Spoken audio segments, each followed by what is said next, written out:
All right, well, welcome to a audio-only episode of Dharma Talk with Rabia Ilahi. I'm Rabia Ilahi. I am joined by my two wonderful team members, Nicole Weisner and Jonathan Mann. Hello. Hello.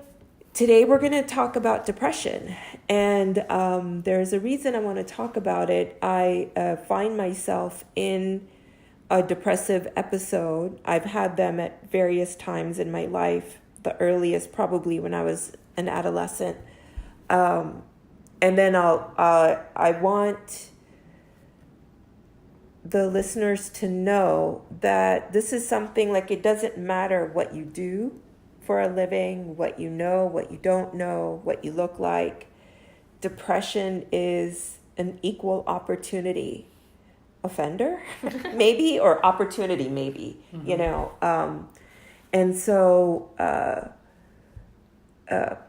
if I can go through it and try to see the gift of it, which is something that I 100% believe, that once I can find the gift in something and find how I can help others with it, then it's sort of slightly easier to go through it, because a part of my head is saying, okay, well, this isn't for nothing. This isn't just me feeling like a victim. I can actually use this for the benefit of myself and others, you know?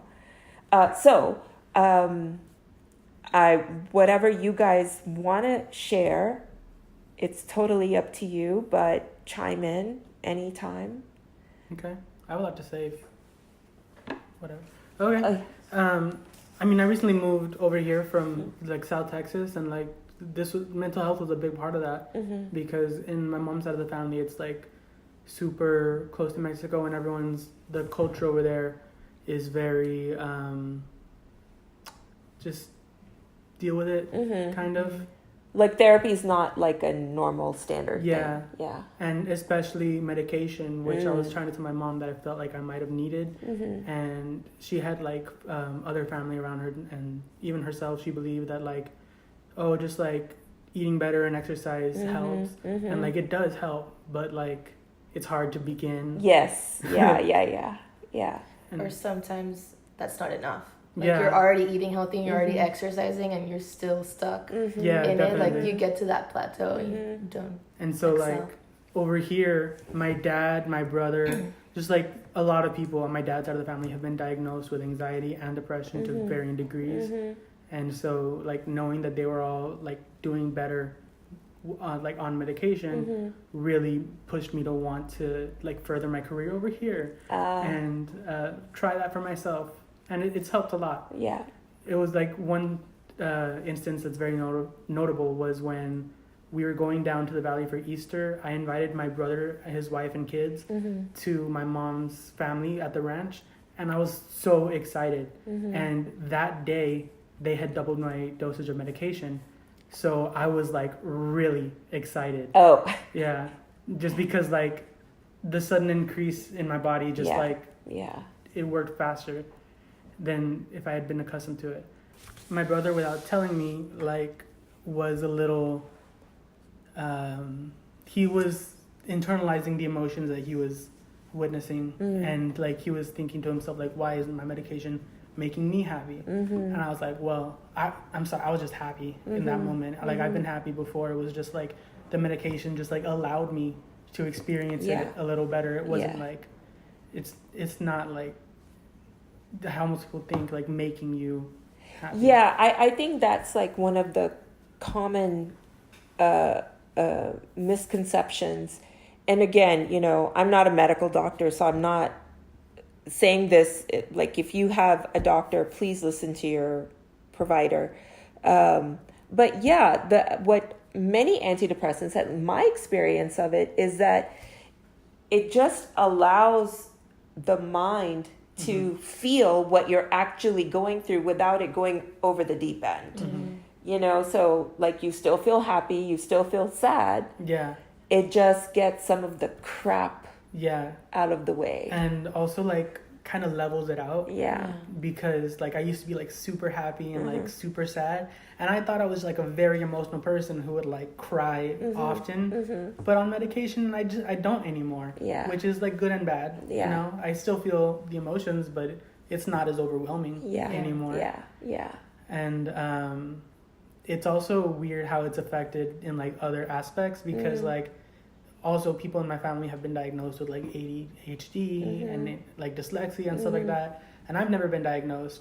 But I brought up to the doctor that I had concerns with like concentration and just stuff like that, and so my medication has like helped with the way my brain works, because before I would have so many incomplete thoughts flying in my brain, and I would be so frustrated because like I would feel stupid not being able to finish a single one of those thoughts, you know? Yeah. Like I'm like, I know that I'm thinking something, but I can't finish any one of those thoughts. And now I'm able to just like stick with one and finish it and then move on to another one, or like however my brain feels like working at the moment. Like I'm able to decide how to think. Yeah. And you bring up a really interesting point, Jonathan, because a lot of these things, the symptoms mimic each other. And so we don't know, which is why it's so good you spoke to your doctor, because ADHD can look like anxiety disorder. It can look like, oh, I just can't concentrate. Depression can also have the side effect of not being able to complete thoughts, just like ADHD. Yeah. You know, and anxiety can also mimic ADHD-like symptoms, and ADHD can mimic depression and anxiety-like symptoms. Yeah. So you really need an expert to get in there and diagnose. And sometimes it's trial and error with medication too, because we're still learning. That part's also really stressful, because like, I have a sister who like for a long time has needed help, but has just been suffering in silence because their family is Jehovah's Witnesses. And like for her, it's a lot more stressful in the process of like having to get prescribed the medication, and then if it's not working as well as you'd like, you have to up the dosage and then get prescribed another medication and then all over again. Yeah. She just doesn't have the emotional capacity in like the home she's living in, so it's like a lot harder for some that we don't realize. Yeah. Agreed. Thank you for sharing that. So yeah. I do want to say that you know, even though it's been years since I've had sort of a depressive episode, what I call an episode, and how I knew I was in it. Well, it often happens with me getting sick. And I think the sickness, whenever it gives me no option but to tend to myself. And I had gone to interview a couple of my uncles in New York and Boston, and I was interviewing them to find out more about my father's side of the family and our background and the paternal grandfather that I never knew. And you know, we're all first generation immigrants, and I remember the sadness started there in the conversations, because we were talking about a world that I left when I was, excuse me, just under 7 years old, and then came here. And so there was this whole life, this whole history that I didn't know. Or I knew little bits and pieces, but being with my uncles and then also hearing them switch from English to Urdu, which is my mother tongue, even though I barely know it now. But there was such a longing for home, even though Pakistan, my birth country, is no longer my home. I can't see myself ever living there. But there was just a sadness. I became tearful at times. And again, I didn't think at the time this was going to turn into what it did. It was just sadness. And then I got an upper respiratory infection, which often happens when your heart hurts. And that fits in with the heart chakra stuff that I'll talk about at some point in another podcast. But so it started with that. And I just got bronchitis. And it just led to, not exercising and not doing some of the self-care things that I try to stay up on, so that when a challenge arises, I already have good habits in place that keep me from getting too down, And so, but the illness made exercising impossible, and a lot of my comfort comes from talking, and talking was tough, and it just was one thing after the other. And I texted you guys saying that, hey, I'm going through a hard time, and y'all were so responsive to me, so I appreciate that. But yeah, so I'm in it.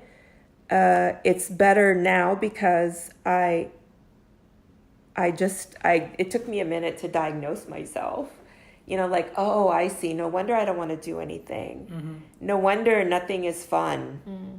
And everything is sort of sad and deep and tearful, or then I'm angry, and I want to sleep a lot, mm-hmm. and just not enthusiastic about life, mm-hmm. which sucks. Yeah. It just sucks. Like, I can't even enjoy Netflix. Mm-hmm. I'm like, yeah, okay. Yeah.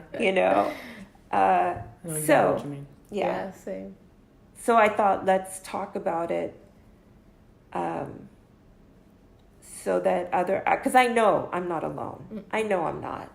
And I want everyone else to know they're not alone, Just the circumstances may be different, but depression sucks, Yeah, definitely. And I do take antidepressants under a psychiatrist's care. So I was able to speak with her a little bit as well, just to keep her knowledgeable about where I'm at. Circumstances look different for people. There are certain key things that I always ask my clients to look out for with depression, and that's usually a change in sleep mm-hmm. patterns, I gained like 6-7 pounds too, because I wasn't doing anything except eating lots of sugar stuff, which I normally don't. So yes. Carbs, go to the part of our brain that makes us feel good. So a lot of us will binge on carbs. Immediate gratification. Immediate gratification. That's for me like one of the biggest trigger points. Like, I'm eating, especially at night. Yes. Especially at night, like late, midnight. Yes. I'm already a night person, but mm-hmm. I know it's like, oh no, I'm eating too much sugar. Mm-hmm. Let me assess mm-hmm. before I start getting into real binge eating. Yep. I'm the same way, and like from a family that like always gets together and eats, it takes a lot of reflection to realize, I'm eating more of this than that, mm-hmm. or I'm just eating more in general. Yes. Yeah. To even realize, because you could just get caught up in it. Yeah. All the time. So change in appetite, change in sleep, those are, and when I say change, I mean whatever your normal is, to go above or below, mm-hmm. less than or more than your sort of normal way of being. And then not finding anything fun. Apathy. Apathy, yeah. Like, I know that when I get I have a lot of apathy in general because I don't care about people, but when I don't care about people, I know. But like when I shut myself out to everything that's around me, or even myself, like super apathy about everything, mm-hmm. and resentment. Like, it's not even sadness. Like, when I'm depressed, I don't feel necessary, or maybe I just like suppress it and I don't feel it. But I'm just always angry. I have a lot of resentment, and I talk back to the people that I love the most more often than not. So those where you feel safe, maybe you can talk back to them. Yes. Yeah. That happens a lot. My dad and I do that to each other a lot. Oh, really? And neither of us realized that we're doing it. It like, because growing up, I had a lot of resentment to him just in general. And now that just comes out, like, when I'm...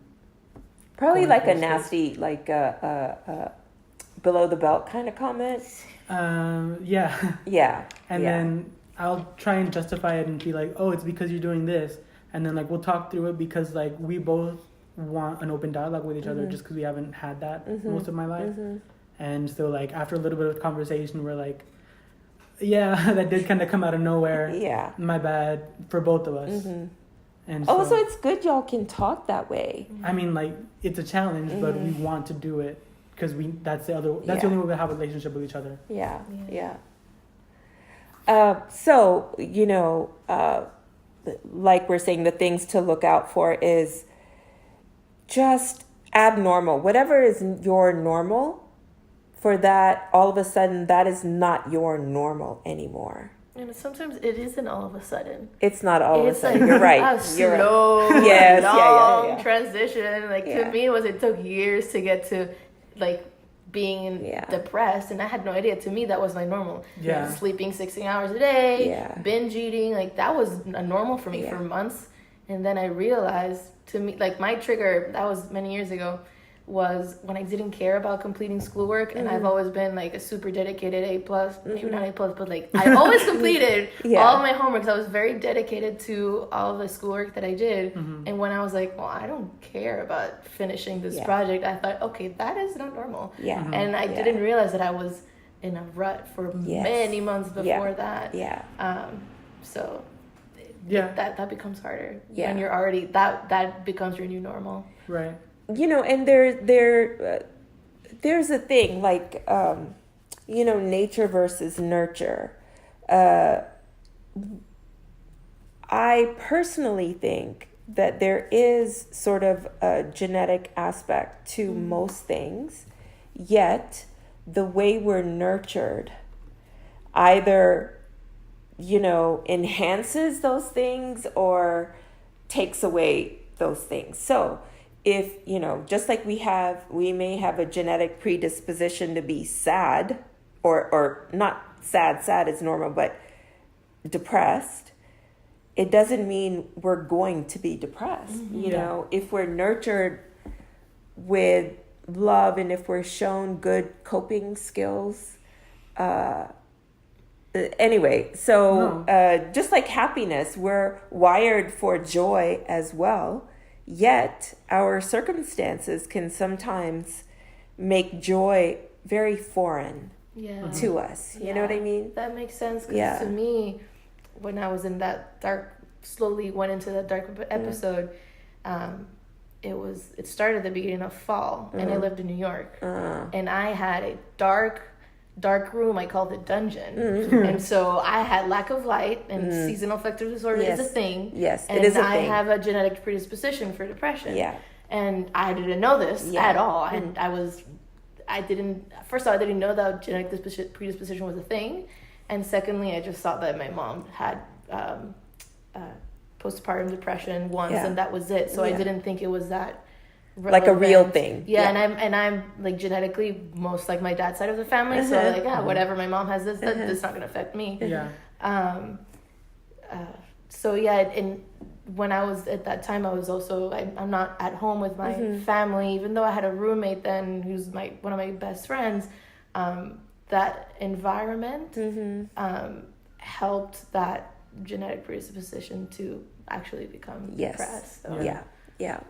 I feel very similar, and like that was like a very huge part of my effort in coming over here, because like I was living with my mom my entire life. I was like having these feelings about my dad, meanwhile knowing that I'm a part of him and he's a part of me because we're genetically very similar.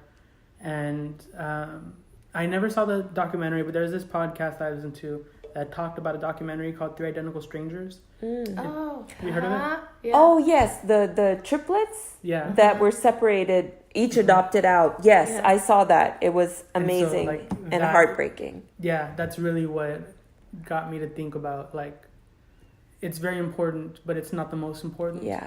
I just want to be connected to that side of me. Yes. And it comes so easily now. for some reason, just like all of my brothers and sisters have always had no problem just like being comfortable and talking to each other as if we're friends, like we've known each other our whole lives. Oh, that's good. Like with the older generations in my family, like it's very similar, but just like not as close as my brothers and sisters, you know? So like I'm really glad that I gave myself the opportunity to explore that other side of my family that I otherwise would have shut myself off from. Yeah. Because like that's another part of it. Like they have mental health issues that I wanted to explore, you know? Like I felt like I was going through the same thing and I wanted to see for myself and see if it was the same or similar or something.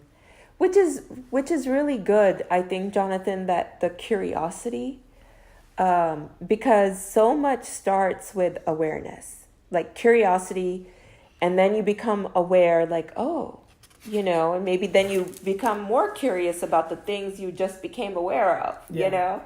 And so it's like a sandwich, curiosity, awareness, then curiosity, and hopefully we explore the whatever it is that we're curious about, and it's only with awareness that I think change starts to happen. Because I don't see depression as something bad. Right. I just see it as, well, it's there. What are you going to do with it? Yeah.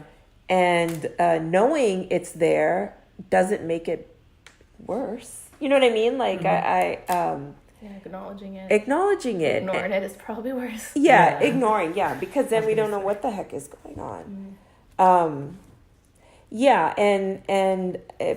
And at home, I like to talk freely, not too freely, but I like to let my daughter know that, you know, mommy's just kind of going through a hard time right now. And she tries to figure out why. There's no why. It's just... but kids also want to know why all the time. Oh, like I was that kid, and all I asked was why. Yes. Why? Yeah. Stop asking why. I don't have an answer. So needless to say, depression is an equal opportunity visitor. And it's visiting me right now, but I think she's getting ready to go, or she's slowly making her way out. And we'll see how it goes. But I do have something to add, because that's something that I just realized recently, because things are going very well. And they were not last year. Last year was very bad. Literally a year ago. A year ago. Because you just mentioned that depression it's a good thing in a way. If you're depressed, you will not realize, or if you're getting back, like if you're going through a second episode or third, or like it's not the first time you go through this. If you haven't had like that experience before, you'd think that it's the freaking worst, because I was there a year ago, and even before then, but last year was terrible. And now, like this past month is when I realized, shit, like, sorry for swearing. I don't know if you're not swearing or not, but I realized, wow, like those, like that year and a half or whatever long it was that I was in a dark place, like somehow it was a good thing that I went through that. It's really weird to like realize, like, wow, like if I didn't go through all of that, I wouldn't be here and things wouldn't be so great, blah blah blah. But back then, like I was just like thinking about myself in the past and like kind of having a conversation with her and realizing, like I wanted to comfort her and tell her, like, see, everything turned out just fine. When back then, I remember clearly my thoughts were like such a lack of motivation, apathy to everything. Like I didn't care about. I hated my life. I was miserable. Like I was like, that's how I call myself, miserable. And it's that person did not realize that things were gonna be okay. Well, no, I mean, that hard, difficult part meant that you were gonna, like, it was a good thing going through that hard part. Like that first time, you don't know that it will make you stronger. Like going through tough challenges really does make you stronger. It really does. It just kind of sucks. You know. For sure. And I don't want to make it seem like, you know, depression where we can still function somewhat is just as bad as depression that leads to suicide attempt and all of that. I don't mean to be disrespectful to the severity of depression when it shows up, because there are degrees of it. I think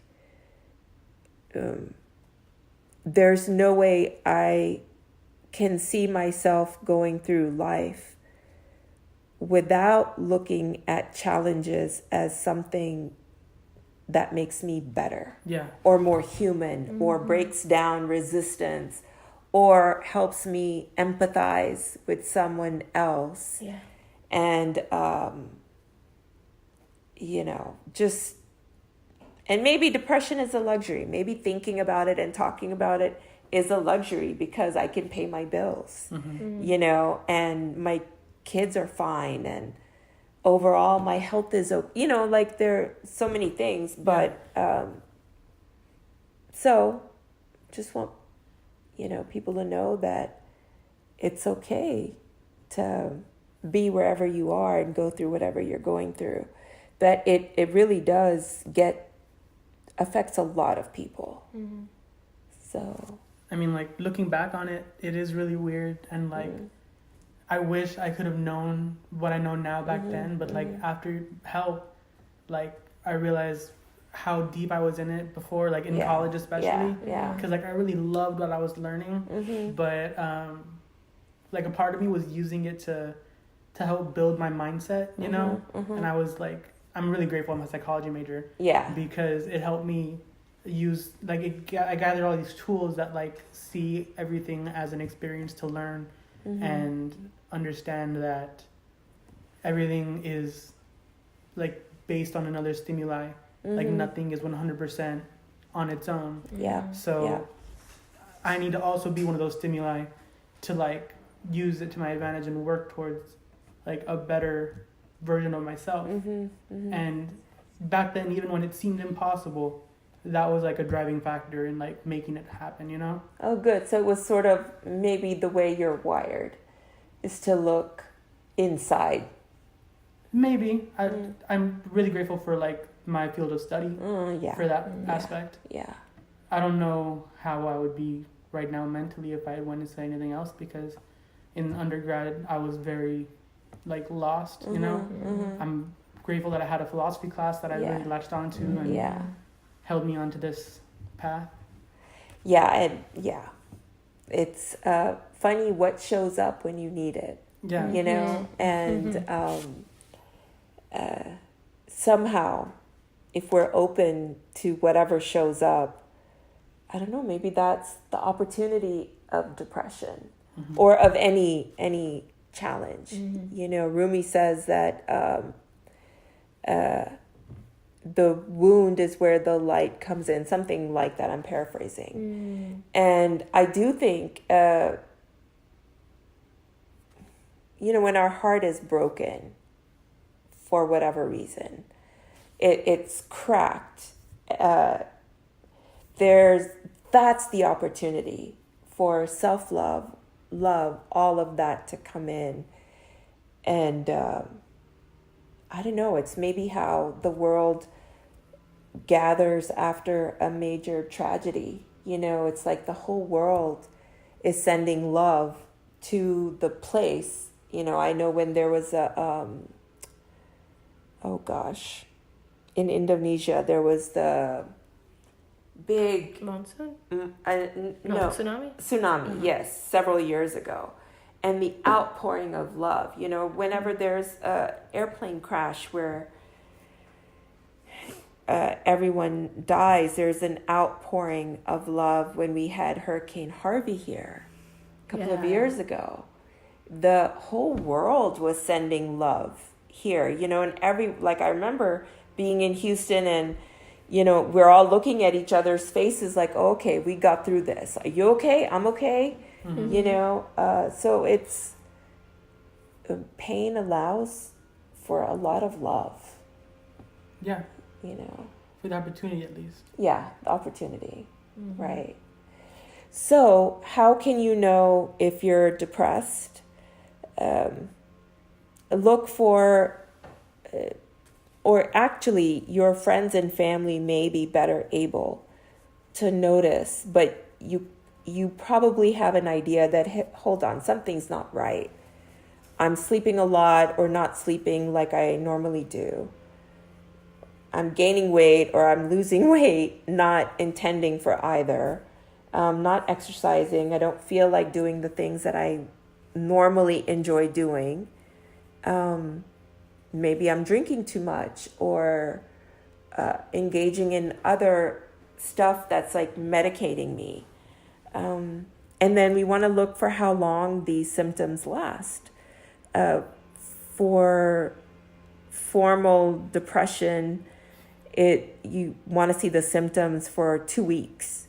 I don't know if real life is as clear cut as the diagnostic manual. It is sometimes more of what our loved ones see in us, or if we're alone, how we're feeling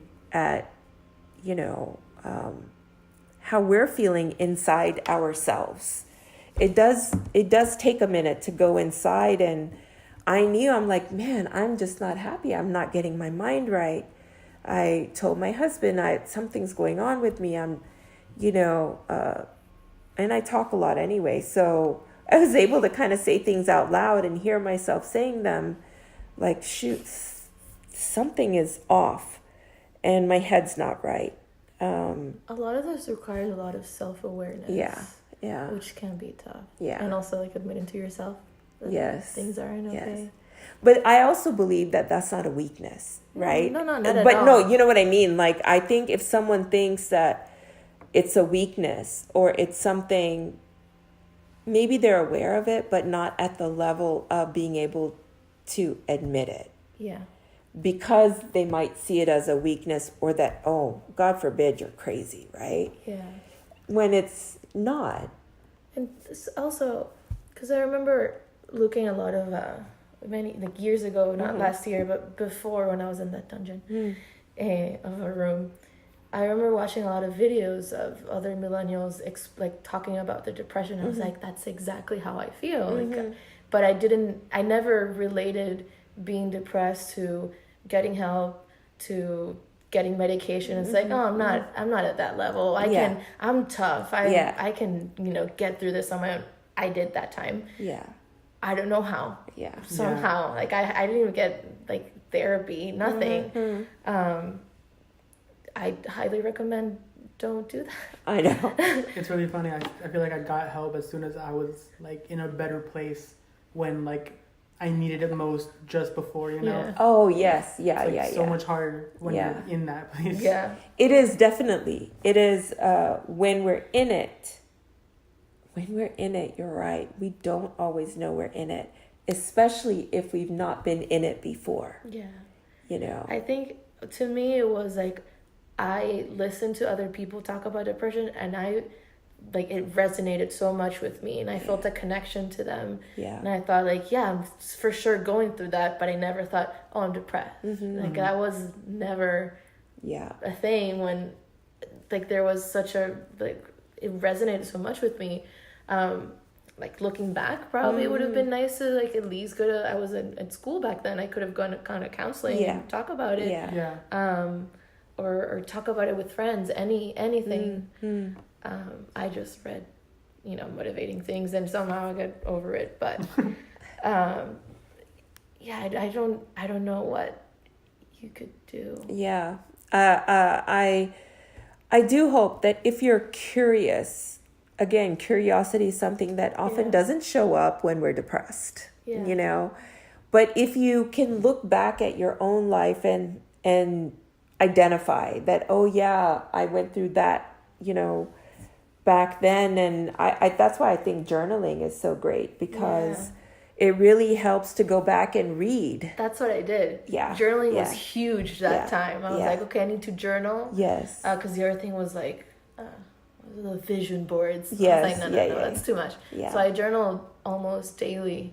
And I started looking at the patterns. Yes. And that's how I somehow managed to get through it. It took many months, and I don't recommend anyone doing that I again. know. It's like, Well, you know, get help, ask get people. help. Even if it's like not therapy, but like talk to someone someone that you feel safe with. Yeah.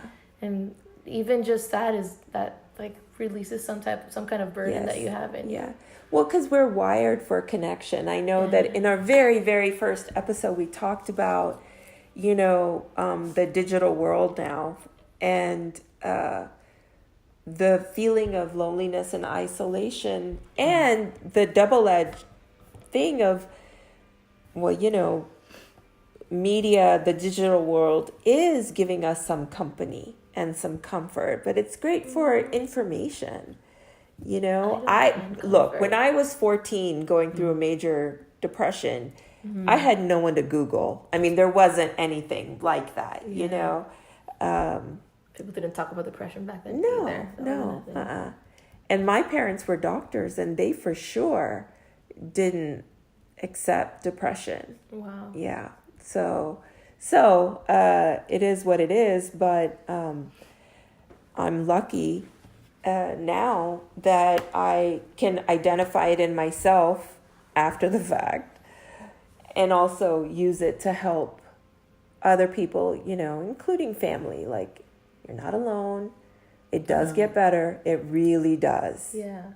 I also thought about, what if you have a loved one that you know is going through depression? Because that happened to me in college with a friend, and we had no idea what to do, and she didn't want to be helped.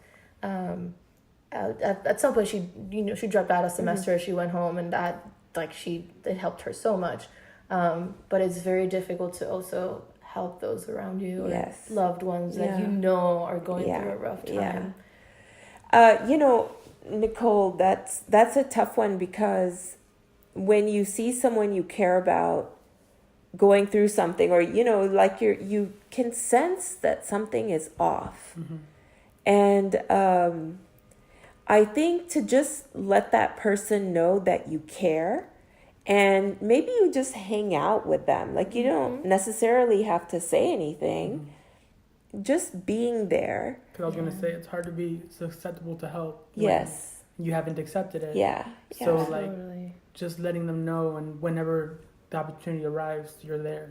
That's a big help. Yeah. I did that because I also had another friend who went through that. We didn't live in the same city, but he was visiting. It's like, I am here for you. Yes. If you need anything, he just vented, and it helped, and it helped for a bit, because if you don't live in the same city, it's a different story. But it was a huge support to I did see some kind of relief when I said, I know exactly, I went through the same thing, and you had no idea I was going through it. Yeah.